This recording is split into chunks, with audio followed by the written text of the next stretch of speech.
Tonight we're going to be looking at the Seiko titanium watch.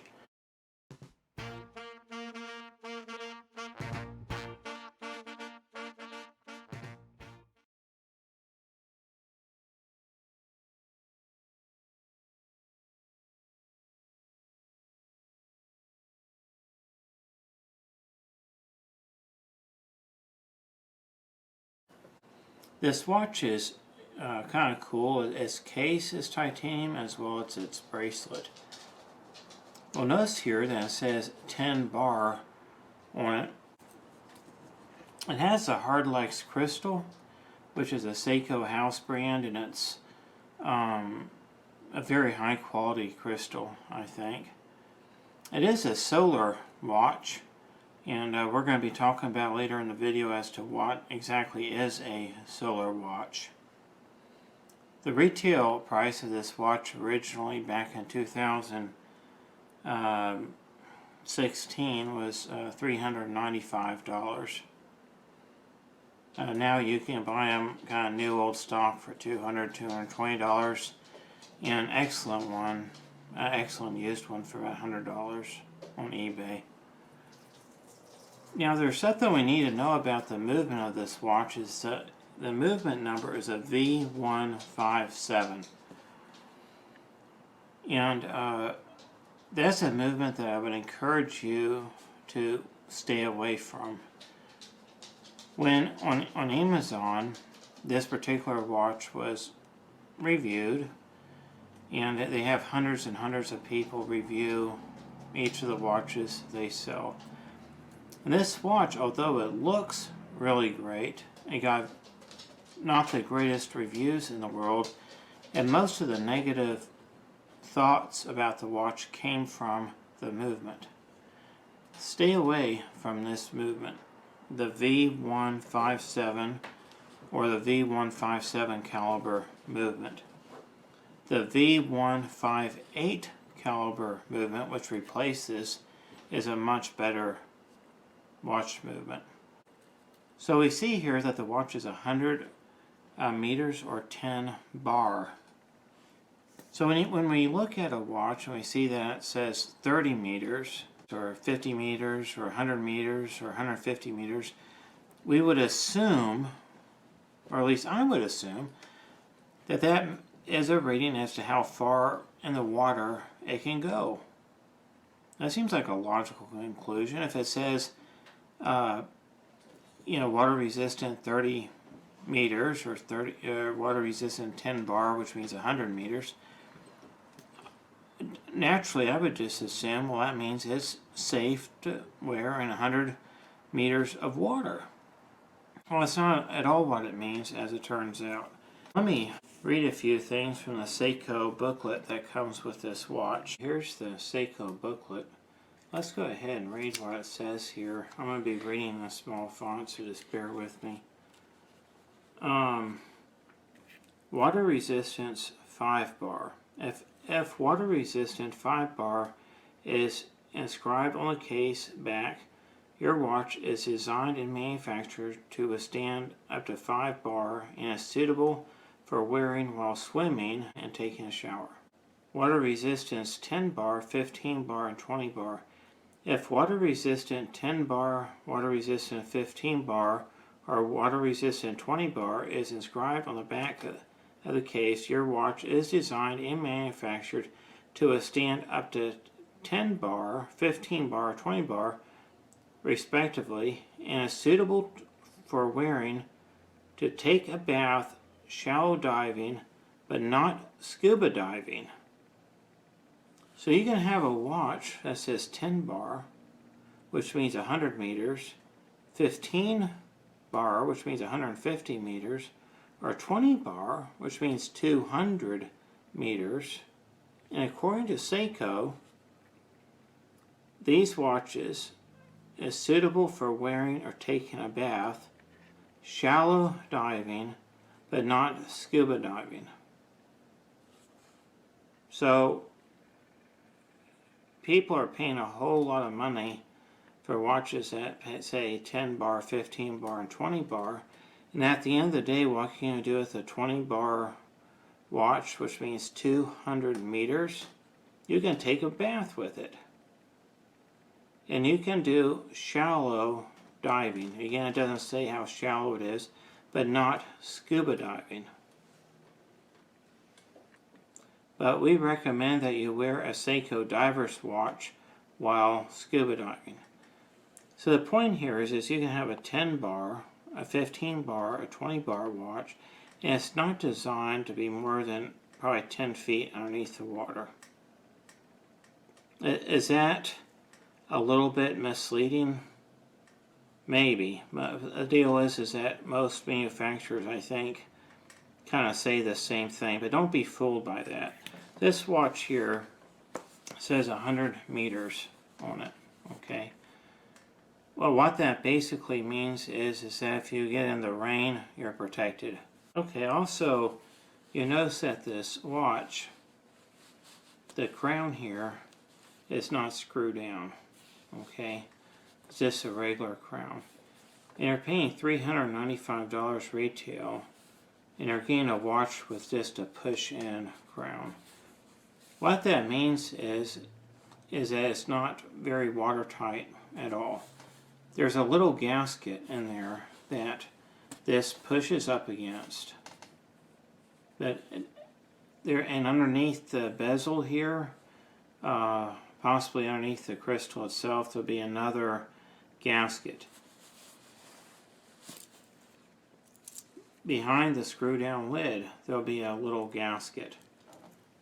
But these gaskets do not hold out the water very much. If you want to know when you're getting a high-quality diver's watch, it will always have, to the best of my knowledge, always have a screw-down crown. You push the crown in and you turn it and it literally locks down on that case so that no water gets in it. If you ever wear a watch like that in the shower, make sure you push that in, because if you don't, your watch will probably get ruined by it. Also, according to Seiko, this watch is most accurate from 41 degrees to 95 degrees Fahrenheit. So if you're higher than lower than that, then your watch will not be accurate. So I guess in those cases it's kind of best to determine time based upon your cell phone. Now, the time won't be off by a whole lot, but it will be off. Also, we notice this second hand here stopping and it's jumping and stopping and jumping. What that means is either the battery needs to be changed or needs to be charged by light. Okay, also according to Seiko, on page 13 of this little booklet, Seiko says something very profound. They say this: be careful not to drop watch on a hard surface, it might cause damage. So that's kind of an obvious thing, but there may be some people who don't already know that, but Seiko makes it clear you don't want to drop it on a hard surface. Seiko also says to keep this watch away from anything with magnetism. And that's a challenge today because TVs have magnetism, computers, the lights that we're using right now have magnetism. Your wall sockets will have magnetism behind the sheetrock of your walls in your house. There's all kinds of electric cords and wires. Everywhere you go there's magnetism. And they don't tell you how far away to stay away from these things. My guess would be if you can, try to keep it about 3 feet away. And they do sell on eBay demagnetizers. So if you do think that your watch has been magnetized and it's just acting weird or it's keeping terrible time, just use a demagnetizer, which are very inexpensive and might work fine after that.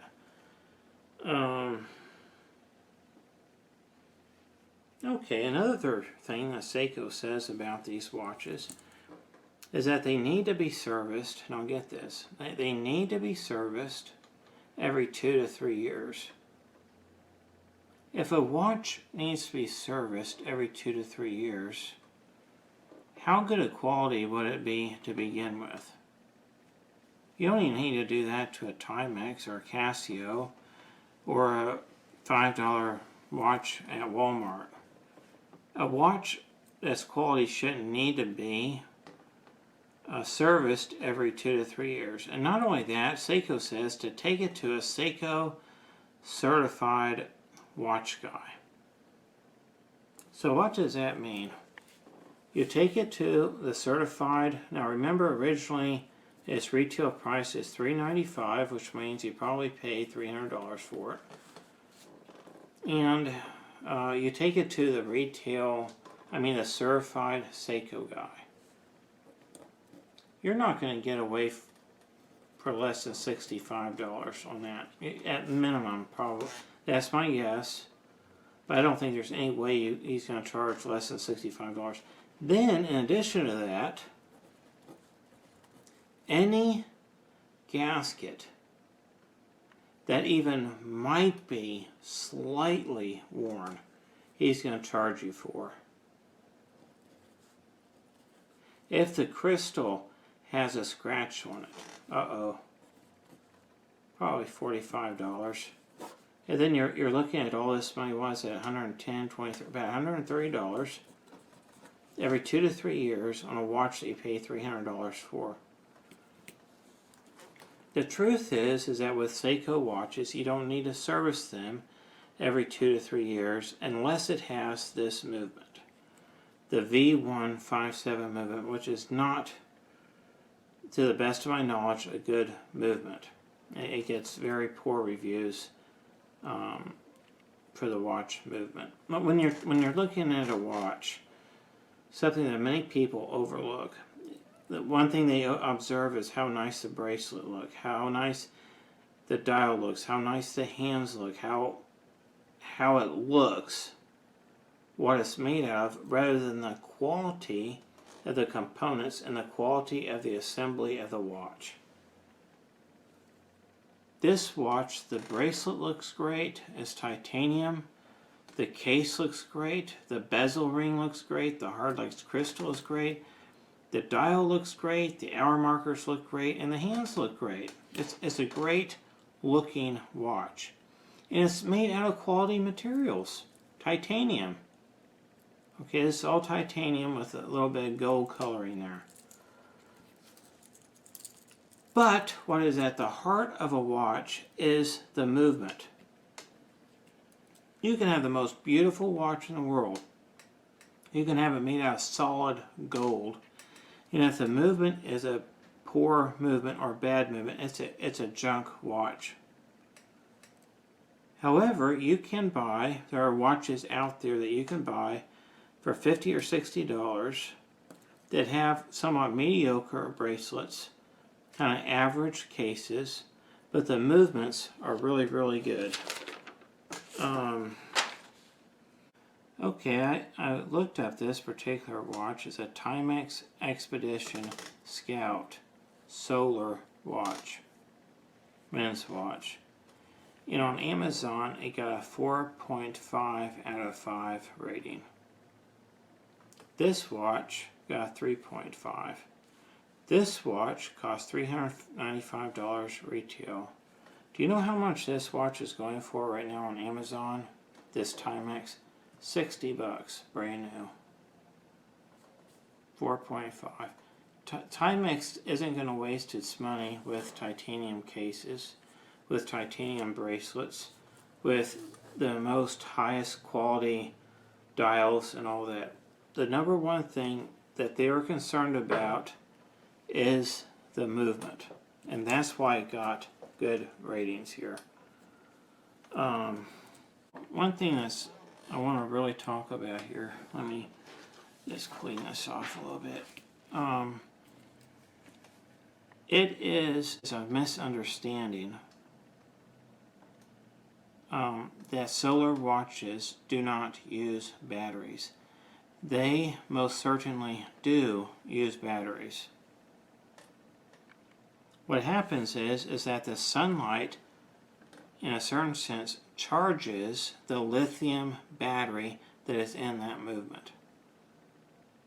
In that movement, the battery in that movement will last about 20 years. At least that's what is claimed out there. But there is no question that there is a battery in these solar watches. Just before you leave me a comment saying that I'm wrong about that, spend 5 minutes of research on that. Panasonic has a battery called the MT920. That's the battery that goes in that watch. How much does that battery cost? Big money, okay? It costs a lot of money for one of those batteries. Ordinary Seiko quartz watches, the ones that are not solar, the batteries will last about 6, maybe 7 years. And you know what one of those batteries costs? Most of them, maybe $4, $4 or $5, and that's retail. When you go down to the Battery Plus store, watch guys can get those batteries for about $1 or $2 at half that price. When you are buying a watch that says solar on it, I don't mean to offend anybody, but you're going in for a huge gimmick, okay? These do have batteries.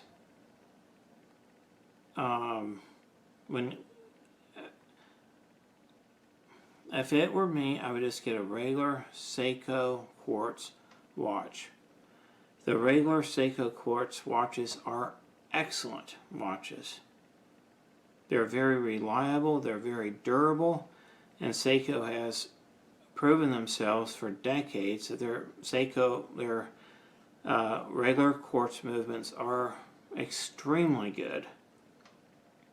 But a lot of guys, because they'll see the word solar, they'll think, oh my gosh, I just have to have it. That is so wonderful. I get to help, the environment, and so forth. It still has batteries.